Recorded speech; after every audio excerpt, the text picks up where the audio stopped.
Hello everyone, welcome to Software Testing Help. This video is a continuation of assertion methods used in test engine and how to implement them in our test case scenarios. So in the previous videos we were discussing about assert, true, false, equals and not equals.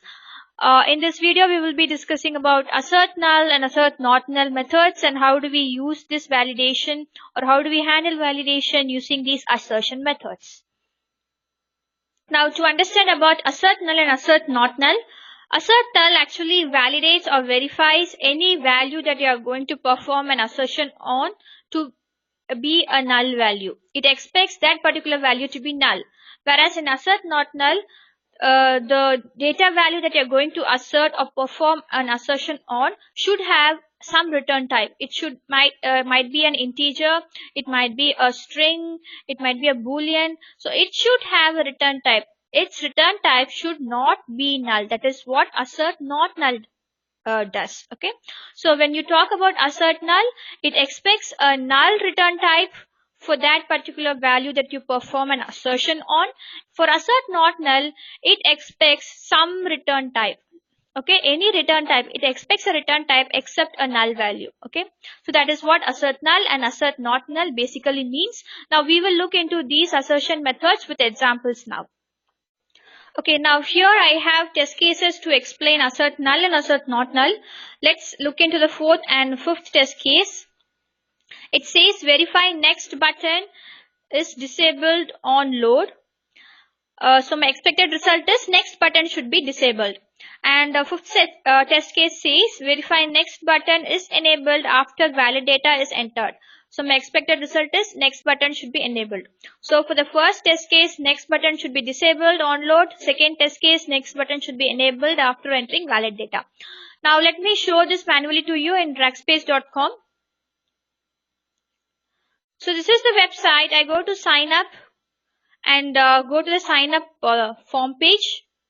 So here you can see that everything is empty. I have not entered any data, and in that case my next step is disabled. So my first test case is verify whether this button is disabled when all the data are empty. And my next test case says verify next step is getting enabled when you enter all valid data. Now let me enter valid data and show it to you. Now that I've entered valid data, my next step button is getting enabled. So this is my next test case. Okay, so this validation of asserting whether my button is getting disabled or enabled, I am going to do that validation using an attribute. So let me show the attribute in Firebug now. Now this is the page on load. On load, my next step is disabled. So when I just try to see where is this next step located in my HTML tag, you see that it's getting highlighted over here in Firebug. So here I have various attributes. Okay, so let's go through it. It has disabled, it has type, it has a class, it has type ID. Okay, so the same next button, let's analyze when it is getting enabled, and we'll see the difference. What is the difference in the attributes that shows when it is enabled and when it is disabled? So let's enable it now. Now my next button is enabled, and again I have the same attributes. Okay, so between these two, I see that I have one attribute that is unique. I see that this disabled attribute is present when my next button is disabled. Whereas when my next button is enabled, when it is in enabled state, I don't see that attribute disabled. I only have an attribute called ng disabled. This is different one. This is not disabled attribute. So which means that I can identify whether my button is enabled or disabled using the attribute disabled, right? So here I have the attribute disabled when my button is disabled, whereas when it is enabled, I do not have that attribute. Okay, so now let me note down this point. So here I've made a note of what we discussed now. So when the button is disabled, my attribute disabled is present, right? So here my button is disabled and I have a disabled attribute. And when my button is enabled, my disabled attribute is not present in the HTML tag. Now here my button is enabled and I do not have a disabled attribute. Okay, so here my validation of my button enabled or disabled, I am going to perform that validation by focusing on the attribute, by focusing on the behavior of my attribute disabled. So now can I say that when my attribute disabled is present or when it is not null, my button is disabled? Similarly, when my attribute is null, which means my attribute is not there, then my button is enabled, right? Okay, so this assertion or validation, I am going to use assert not null and assert null methods. Now let me show you how I am going to do that validation part. Let's start coding now. So here I have just written the test steps. First I'm going to rackspace.com and then I've got two web elements and I've saved it in two separate variables. One is the sign up link and Rackspace link. So first I'm clicking the sign up link and then the Rackspace link. Let me show you now. So I went to rackspace.com, I click on sign up link and then I go to Rackspace cloud link. So only then I'm navigated to the sign up page, right? So after that, I need to perform an assertion to verify whether my next button is disabled when all the data are entry or all the data entries are null. Okay. So, so for the first assertion, I am going to focus on attribute assertion as I told. So I've already got my next step in a web element variable. So I've recognized it using an XPath and I've stored it inside a web element. And next I need to get the attribute disabled from this, because when my next button is disabled, I have an attribute called disabled in my HTML tag. So for this web element, I will get my attribute disabled and see whether it is there. If I have that attribute, then it means that my button is disabled, right? So now I say that next button dot get attribute disabled. So this should be a true value. Only then my button is disabled, right? Only when I have that attribute, my button is disabled in its stage. So let me put that assertion value now. So I say assert not null. So here the value that I'm going to pass over here should have a return value. It might have a string or integer or boolean. So in our case, we are going to have a true value here. So it should not have a null value. That is the concept. So here, when I write my assertion over here, next step dot get attribute of disabled, what will happen is that it will assert and see whether this is not null. This is not null, right? Because when I call next button dot get attribute disabled, it will return some value because it has the attribute disabled when it is in a disabled state. It has the attribute disabled. So when I call that method get attribute disabled, it will definitely not throw a null value. So hence this assert not null will pass and make my test case to pass. So this verification that is performed on my attribute to verify whether it is not null will in turn confirm that our next button is disabled. So let me run this now. Run as testng.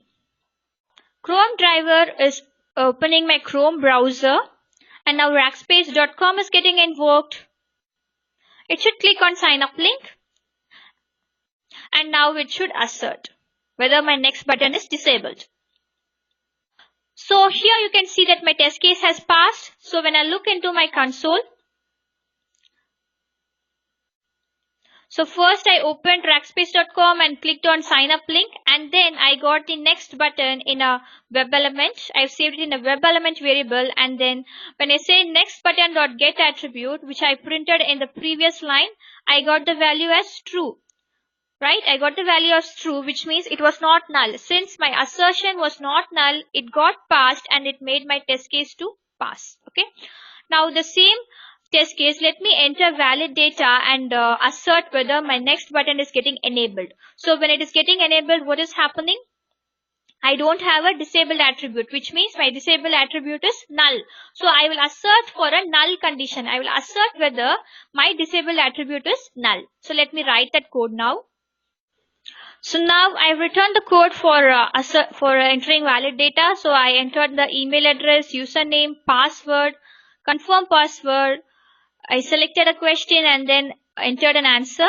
So till here I've performed the test steps. Next my button should get enabled. So next, after entering all valid data, I should verify whether my button is getting enabled, which means that my next button dot get attribute of disabled should have a null value, because when my button is enabled, I do not have the attribute called disabled in my HTML tag, which means the disabled attribute should be null.